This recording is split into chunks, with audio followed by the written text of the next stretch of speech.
ॐ स्थापकाय च धर्मस्य सर्वधर्मस्वरूपिणे अवतारवरिष्ठाय रामकृष्णाय ते नमः. Namaskar to all of you. Welcome to the study of the lives of householder devotees of Sri Ramakrishna. We were looking into the life of Surendranath Mitra. We will continue from where we had stopped in the last session. Surendranath Mitra was one of the important householder disciples of Sri Ramakrishna.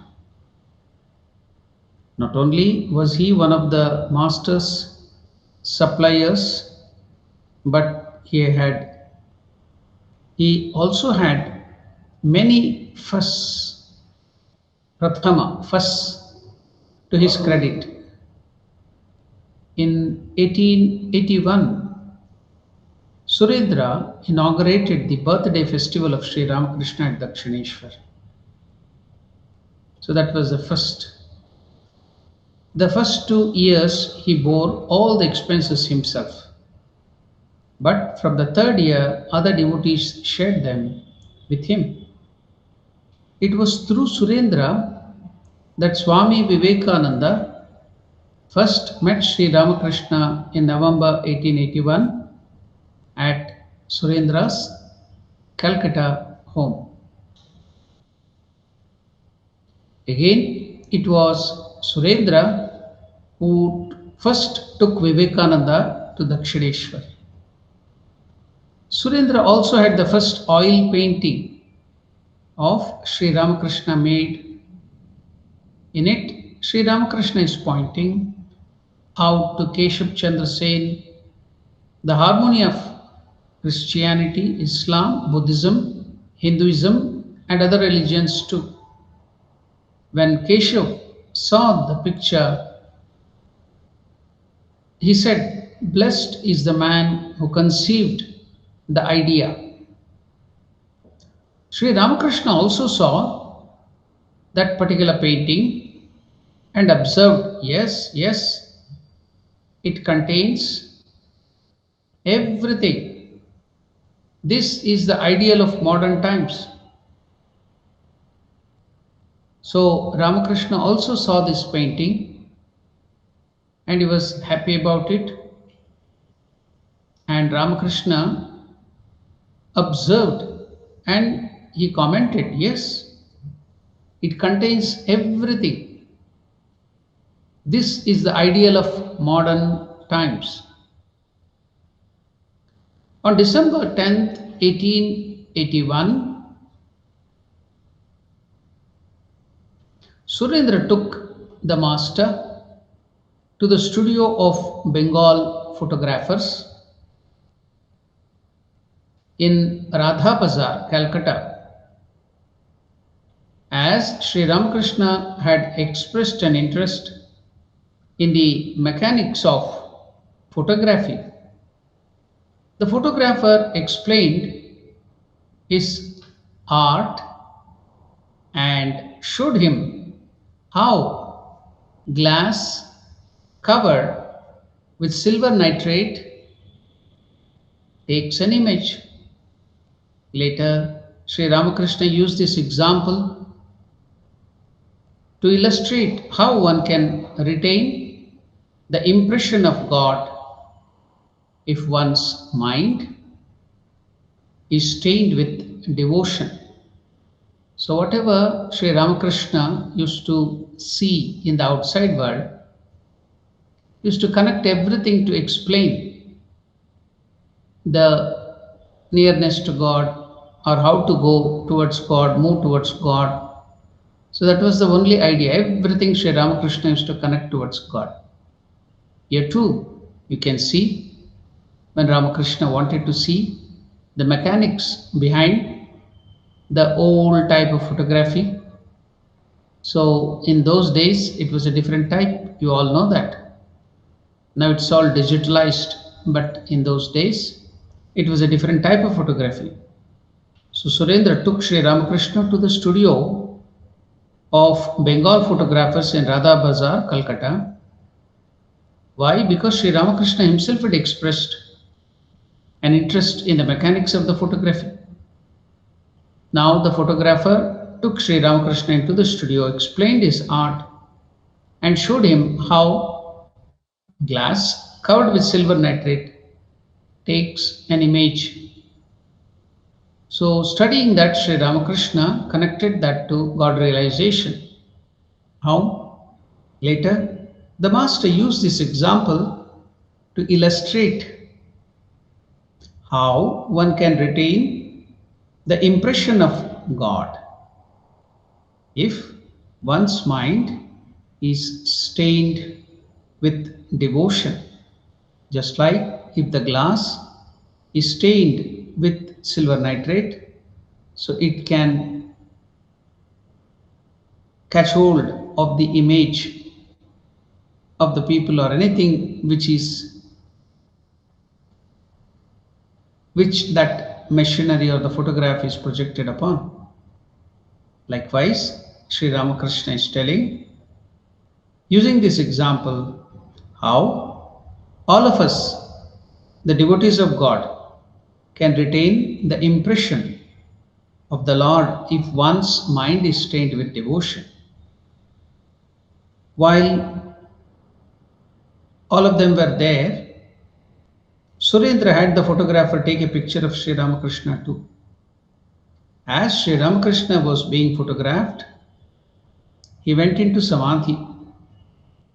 This studio portrait was the second of the three photographs taken of Sri Ramakrishna while he was living. Sri Ramakrishna had to move from Dakshineshwar to Shampukur, Calcutta in September 1885 for his treatment. About that same time, Surendra got permission from the master to perform the worship of Mother Durga in his house. So, performance of the image worship or the Durga worship, bringing in the image, and with the elaborate preparation, you have to do the puja. So, it is just like a Rajasuya yaga. Olden days, they used to do very big yaga, yagna. So, Mother Durga appeared to one of the king who had preparation for some Rajasuya yaga and told instead of that to do this Durga puja, her worship, and he will get more benefit or equal benefit of the Rajasuya yaga. So from then on, we see that Durga puja is being performed in Bengal and other areas too. So now, Surendra was given permission by Ramakrishna himself to perform the Durga puja in his house. When Sri Ramakrishna was in Shampukur for treatment, these things happened. Now, when Surendra got permission from Ramakrishna to perform the worship of Divine Mother in his house, a celebration previously held every year, but which had discontinued after some mishaps had occurred in his house. Now, all his relatives, like his brothers, were apprehensive and also they were superstitious about holding the worship again. But Surendra was determined to carry out anyway by himself. His only regret was that Sri Ramakrishna could not come to his house to see this celebration or the worship of Mother Durga in his house. That was his only sorrow. So now, at the time of the Sandhi Puja, the important period of Durga Puja is Sandhi Puja, the junction between the Ashtami and the Navami. These two tithis, Ashtami and Navami. So the junction at that time is celebrated as the Sandhi Puja. So it's a very, very important auspicious occasion during the Navaratri. So here, though Ramakrishna couldn't come physically to Surendra's house, so Ramakrishna himself had permitted to start the puja when all his relatives were opposing it. But what happened? At the time of the Sandhi Puja, the auspicious period between the second and the third days of the worship, that is the Ashtami and the Navami. Ashtami means the 8th day, Navami means the 9th day. However, Sri Ramakrishna was staying in Shampapur, far away from the house of Surendra. He entered into deep samadhi in his room, in the presence of other disciples, and also Dr. Sarkar was coming there to treat Sri Ramakrishna. So Ramakrishna suddenly entered into samadhi, deep samadhi, exactly at the time of Sandhi Puja. About a half an hour later, Sri Ramakrishna returned to outer consciousness, and after coming back to normal consciousness, he told, I saw a luminous path open up between here and Surendra's house. Through Surendra's devotion, the Divine Mother Durga, was manifested in the image, and there her third eye, the Divine Mother, because of the devotion of Surendra, she had manifested in that image. And also another thing had happened, and what is that? Ramakrishna himself is telling that her third eye, the Divine Mother's third eye, was emitting a divine light. See, now many people, due to the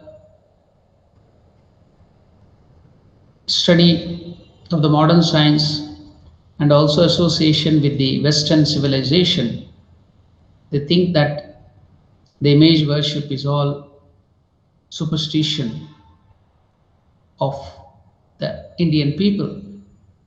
But you can see here, Ramakrishna went into samadhi at the time of the Sandhi Puja, and there was a luminous path opened up from Shampapur, where Ramakrishna stayed, up to Surendra's house. When Ramakrishna went there, he could see, because of devotion of Surendra, the Divine Mother had manifested in that image. Not only that, Sri Ramakrishna could see the third eye of the Divine Mother was emitting a divine light. Now, all around the image and in the house, the usual series of lamps were burning before her. Ramakrishna is explaining.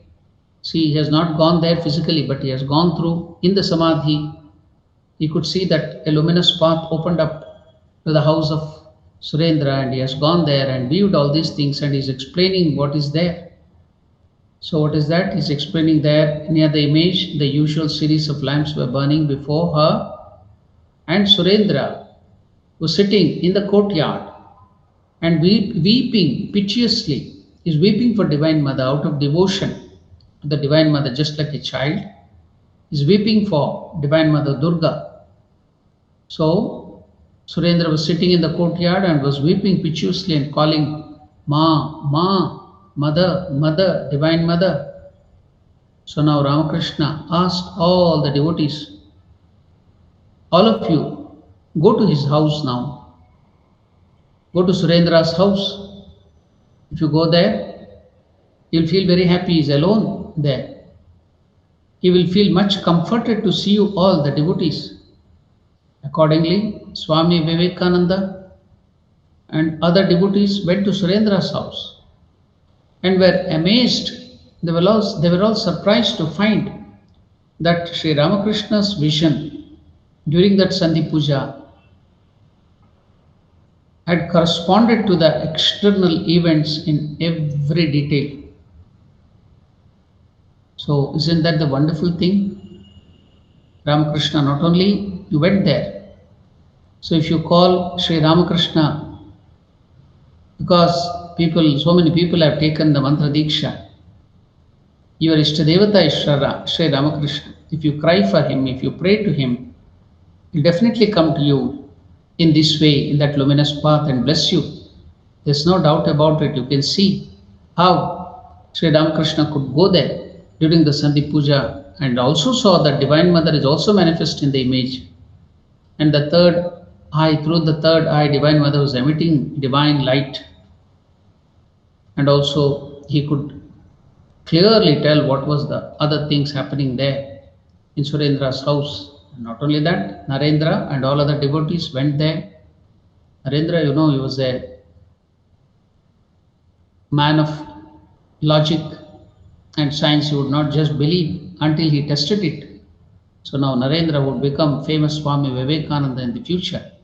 He went with other devotees and checked everything.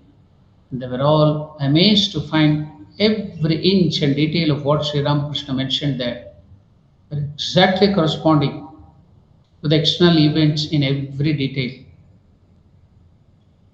Gradually, Sri Ramakrishna's condition grew worse. The disease was taking the toll. Slowly, Ramakrishna's body was becoming weaker. So the doctors advised the devotees to move him out of the city because of the pollution to a garden house. Since the polluted air of Calcutta was harming the health of Sri Ramakrishna. Now, a garden house away from the city, turmoil of the city, and the pollution of the city was found. So at that time, Kashipur garden was away from the city, Calcutta city, and it was on the outskirts. Now it is in the center of the city. I think many of you might have visited that Kashipur garden house. Especially during January 1st, people will start waiting to go and have a darshan of Sri Ramakrishna in Kashipur from the previous night. Maybe dead of the night, 12 o'clock or even 10 o'clock, there will be a huge queue. They are waiting to have the glimpses, the darshan of Sri Ramakrishna in Kashipur. So people will come in lakhs, 200,000, 300,000. So like that huge number of people. 4, 5 lakhs of people, they will be all fed with prasada, people, the control of the crowd. So we will visit it. I have visited twice or thrice Kashipur during Kalpataru celebration. It will be a real mart of joy. So now Ramakrishna, when the doctor told that his condition was growing worse, so the doctor advised the devotees to move Sri Ramakrishna out of the city. Since the polluted air of Calcutta was harming his health, a garden house was found in Kashipur, but the rent was 80 rupees a month. During those period, 80 rupees a month was a huge amount, a large amount in those days. When Sri Ramakrishna heard this, he called Surendra to him and said, "Look, Surendra, these devotees are mostly poor clerks and have large families to maintain. How can they pay the high rent of the garden? Please bear the whole of it yourself." Ramakrishna knew and had faith in Surendra's generosity. See, can you imagine the Avatar Purusha having faith in the generosity of the devotee? Just like Mahavishnu came in the form of the Vamana, the Avatara, to Bali Chakravarti to have a small piece of land.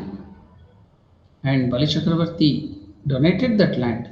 He didn't refuse, though the situation was adverse to him in all the ways, but he was very happy to donate land to the Lord himself.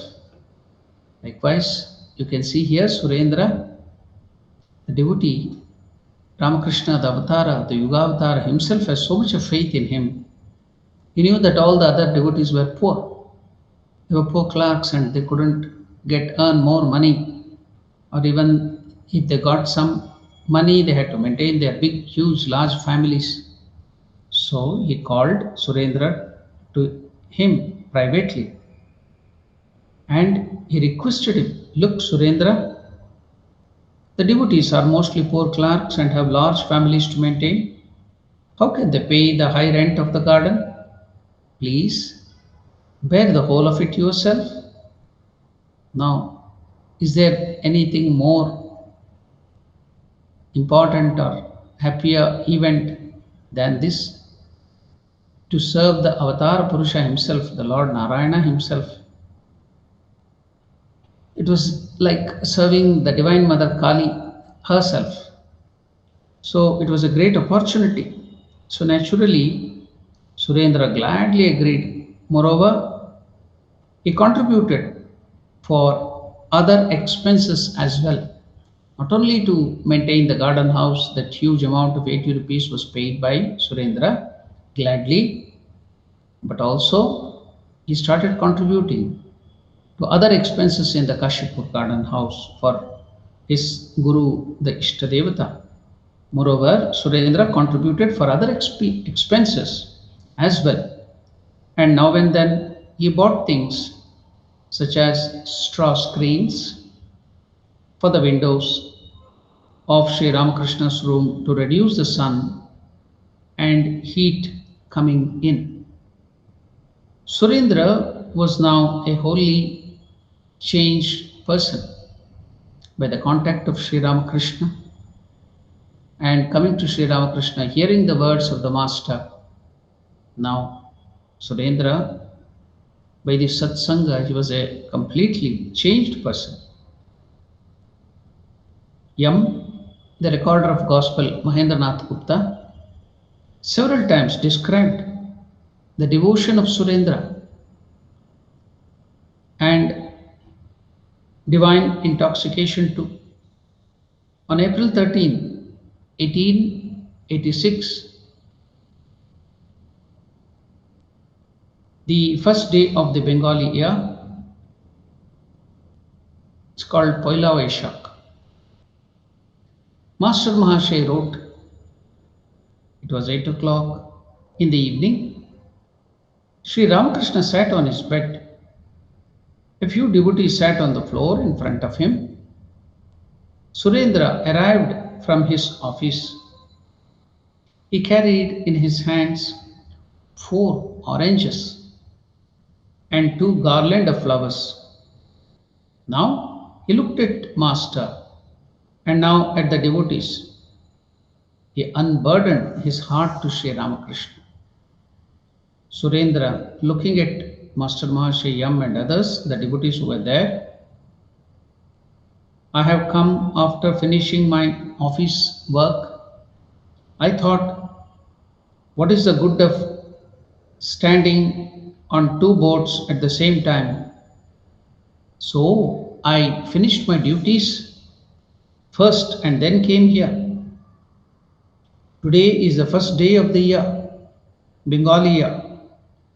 It is also Tuesday, which is very auspicious to the Divine Mother. So in Bengal, they consider Tuesday and Saturday to be very auspicious for the worship of Divine Mother. So on these 2 days, Ramakrishna also would be in very good mood. So Surendra is telling, so I finished my duties first and then came here. Today is the first day of the year. It is also a Tuesday, an auspicious day to worship the Divine Mother. But I didn't go to Kali Ghat to worship the Divine Mother in the Kali Ghat.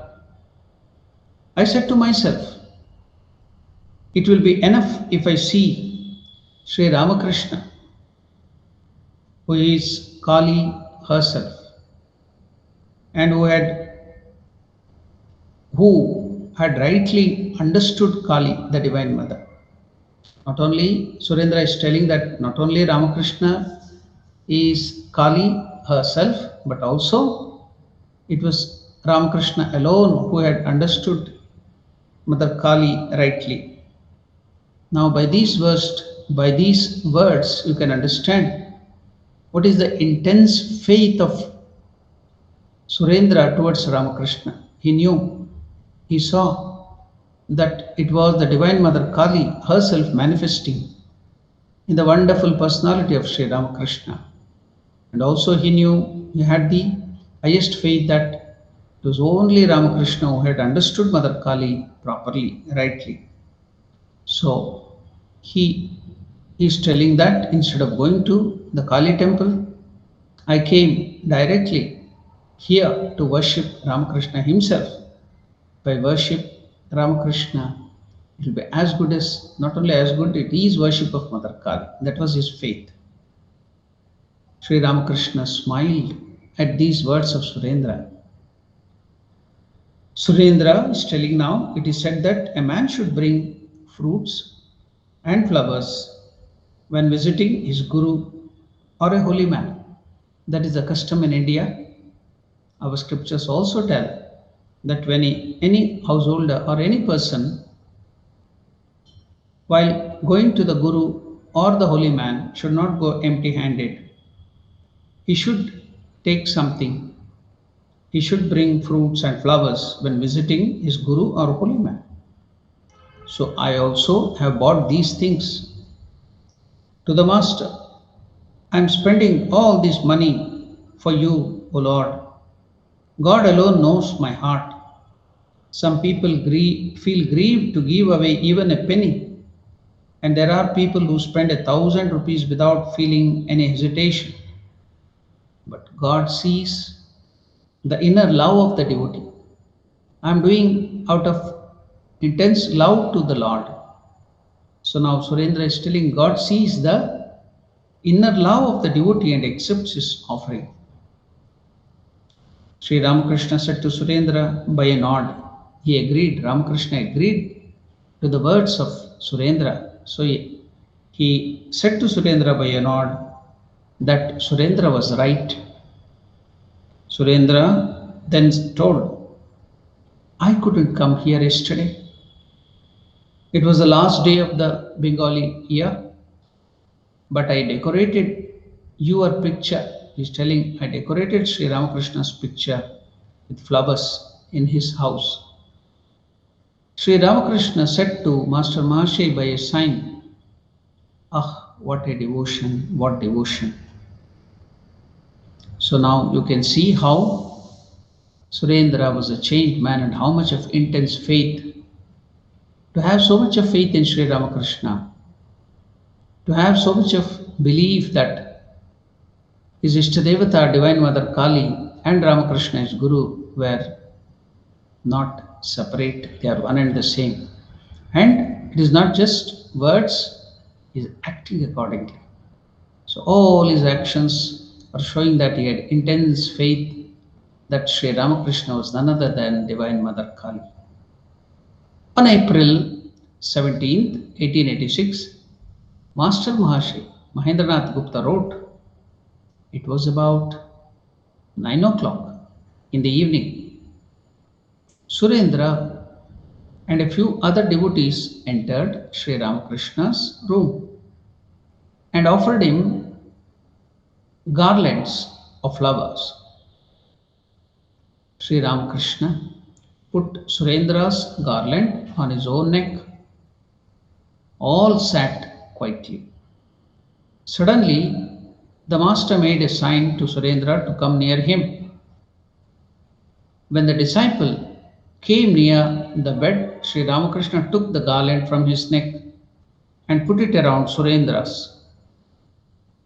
Surendra saluted Sri Ramakrishna. Sri Ramakrishna asked him by a sign to rub his feet, that is to massage his feet. Surendra gave them a gentle massage. Several other devotees were sitting on the bank of the reservoir in the garden, singing to the accompaniment of the drums, that's the khol, and the cymbals, the tala, karatala. The music was over. Because of the grace of Sri Ramakrishna, allowing him to serve him personally, to touch his feet and massage his feet. And also, he took the garland of Surendra and he wore it himself and then called Surendra nearby and put that garland around the neck of Surendra. So Surendra was very highly pleased. Surendra was almost in an ecstatic mood because of this grace received from Ramakrishna himself. Sri Ramakrishna gave up his body in Mahasamadhi on August 16th, 1886 at Kashipur Garden House. Now, after Sri Ramakrishna's passing away, some of his young disciples had to return to their home against their wishes. They wanted to stay back and lead a monastic life. But who will maintain them? Who will give them money to stay there in that house, Kashipur Garden House, the rent and all their expenses? Most of the devotees like Ramchandra Datta and others, they asked the other disciples, the direct disciples or the sannyasin, the young disciples who would become the monks in future, they asked them to go back to their home and continue their studies. So after Sri Ramakrishna's giving up the body in Mahasamadhi on August 16, 1886, some of his young disciples had to return to their home against their wishes, while others had no place to go. They were like orphans. They were roaming here and there. There was no place for them to stay. Some of the direct disciples wanted to lead the monastic life. There was no place for them to stay. So they were literally on the streets. So some of them went back to their homes, while the other direct disciples who would become monks had no place to go. They were like orphans now. One evening, early in September, Surendra is meditating in his shrine. Now, what a surprise and what a great good luck. Sri Ramakrishna himself appeared in front of Surendra in his meditation room in flesh and blood. Sri Ramakrishna appeared to Surendra and said, Surendra, what are you doing here? My boys, my children, like Narendra and other disciples, my boys are roaming about without a place to live. Attend to that before anything else. Go and attend to them. Look after them. That was a command of Ramakrishna even after giving up the body. While now Surendra was meditating in his shrine, Ramakrishna appeared to him in flesh and blood and commanded him, Surendra, what are you doing? In the shrine, my boys are roaming about without a place to live. Attend to them. Attend to that before anything else. After that command of Ramakrishna, Surendra immediately rushed to Swami Vivekananda's house and said to some of the other direct disciples, brothers, where will you go? Let us rent a house. I will bear all the expenses. You will live there and make it our Sri Ramakrishna's shrine. And we householders shall come there for consolation. How can we pass all our days and nights with our wives and children in the world? I used to spend a sum of money for Sri Ramakrishna at Kashipur. I shall gladly give it now for your expenses. So now Surendra was ready to help all the other direct disciples who wanted to lead the life in the monastery or the monastic life. So these were the wonderful words. See, Ramakrishna has chosen this wonderful disciple not only to look after himself during the last days, but also to start the new organization, the monastery. It was Surendra who was chosen by Sri Ramakrishna to start it in this form. So, so as we saw that Surendra had so many firsts, and this is also one of the firsts. Ramakrishna, after giving up the body, chose Surendra to this wonderful work. And see the wonderful words of Sri Ramakrishna to his disciple. He's telling, Surendra, what are you doing here? My boys are roaming about without a place to live. Attend to that before anything else. So, under the command of his Guru and Ishtadevata, Surendra could have ignored it. Ramakrishna is dead, and God, it may be my hallucination, and did not bother. But see the faith. Immediately, Surendra rushed to Swami Vivekananda's house and said to some of the other direct disciples, Brothers, where will you go? Let us rent a house. You will live there and make it our master's shrine. And we householders, we shall come there for consolation. How can we pass all our days and nights with our wives and children in the world? I used to spend a sum of money for Sri Ramakrishna at Kasipur Garden House. I shall gladly give it now for all of your expenses. So that was Surendra. Accordingly, now a house was rented at Baranagar near the Ganga at 11 rupees per month. Surendra paid the rent and provided food and other necessities for the monastic disciples of Sri Ramakrishna. Master Mahashay, that is Mahendranath Gupta, mentioned in the Gospel of Sri Ramakrishna. Surendra was indeed a blessed soul. It was he who laid the foundation of the great order.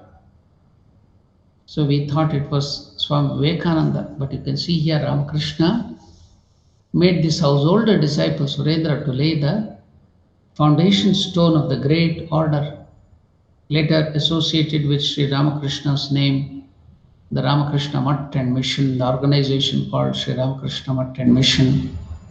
The foundation stone was laid in this way by Surendra himself. Surendra, Master Mahashay is telling, Surendra was indeed a blessed soul. It was he who laid the foundation of the great order, later associated with Sri Ramakrishna's name. Surendra's devotion and sacrifice made it possible for those earnest souls to renounce the world for the realization of God. So the order, the Sangha of Ramakrishna was founded. Surendra did not live longer. However, Surendra did not live long, however. He died of dropsy on May 25th, 1890, at the age of 40. He was just 40 when he died. When he was seriously ill, Swami Adbhutananda and Swami Ramakrishnananda went to see Surendra. Surendra, at that time, offered them 500 rupees to build a shrine for Sri Ramakrishna.